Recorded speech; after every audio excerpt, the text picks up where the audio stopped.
Hello and welcome back. Today I wanted to do something that is sort of half review and half sort of showing off. But I wanted to talk about something new that Ripper Blades has started to offer. They started it out with a contest, which is actually just about to end as I create this video. Their contest was a design your own blade.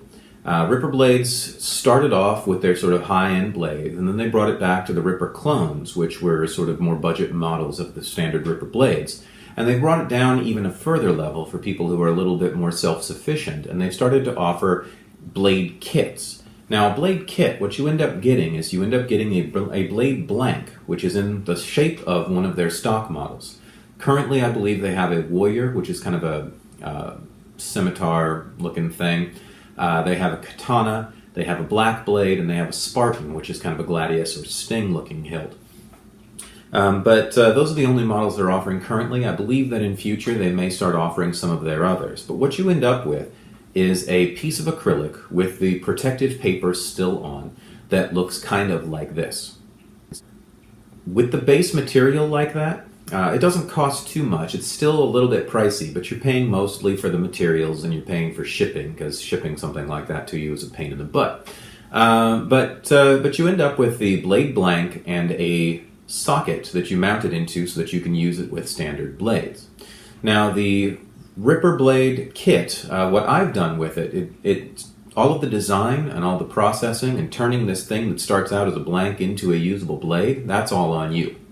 What I did was I decided what design I wanted to put on it, and I actually used a pencil, as you can see, to put it on the paper, protective paper that comes attached to the acrylic. I drew directly on it. After that, I took a Dremel tool. Now, if you're going to make one of these, Dremel tools or a rotary tool of some kind is pretty much essential. Gary Ripper uses belt sanders and high-end polishers and all kinds of other wonderful things like that most people just do not have in their house. But go out and get a Dremel tool if you don't have one, or forget about doing this. I've heard of people being able to do it with a drill. I wouldn't try it. So I did the rough design in pencil on my blade, and then I went in with a fine-tipped Dremel tool and just did an outline of the design so that I would be able to see it once I peeled the paper off. After I peeled the paper off, I then went in with heavier bits and angled bits, and I cut out the design as you can see here. After that, I went in with a little bit of dye. I used two different colors of fluorescent dye. If you're familiar with Ripper Blades, you'll notice he does a lot of stuff with dye. So you can leave it clear, or you can put a bunch of different types of dye or color into it.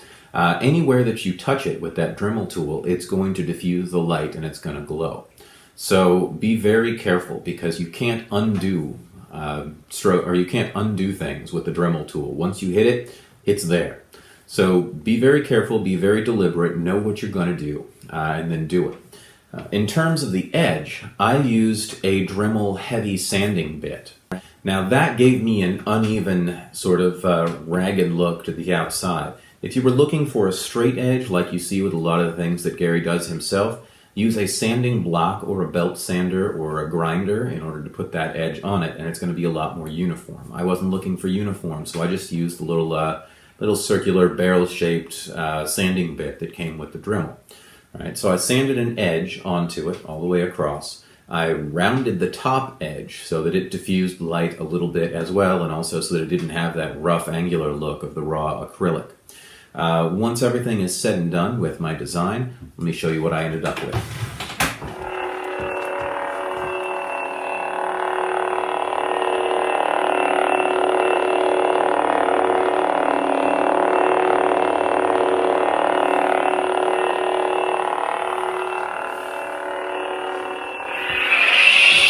Now, after I had that all carved in, the last thing that I had to do is I was going with a black blade, or a black model blade, and I was specifically doing it so that it would fit with my Kaizen saber.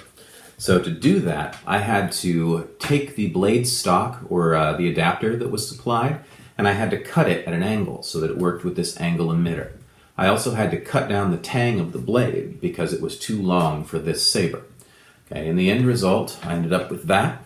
You use acrylic weld and or hot glue in here to hold the glue, or to hold hold the blade into the socket, and once everything is said and done,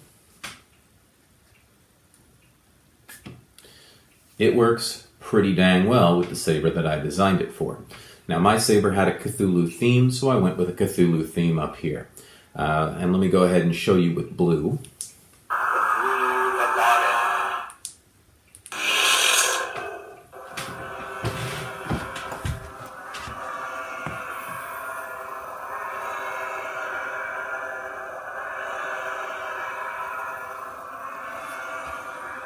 It's a little bit hard to see, but the eye itself uses an orange fluorescent, whereas the rest of it uses a yellow-green fluorescent. So with the blue specifically, the distinction in color is rather striking.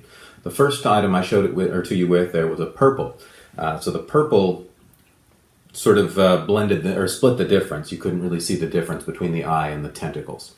But one note about fluorescence. Fluorescent colors like this are designed to work with blue light. So if you're using something that doesn't have any blue, this is going to come across the same way that it would if you didn't have any dye in it at all. Let me show you with a red.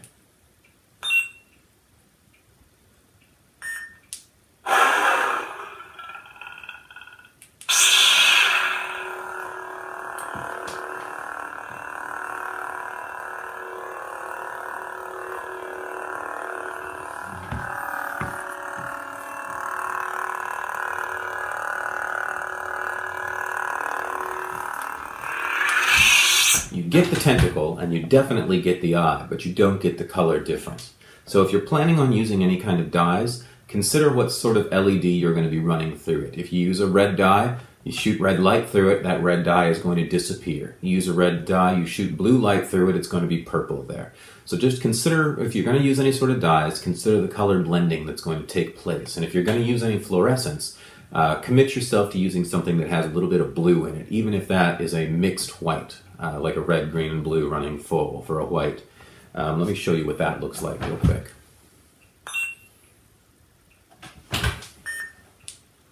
For generations, my ancestors fought proudly as warriors against the Jedi.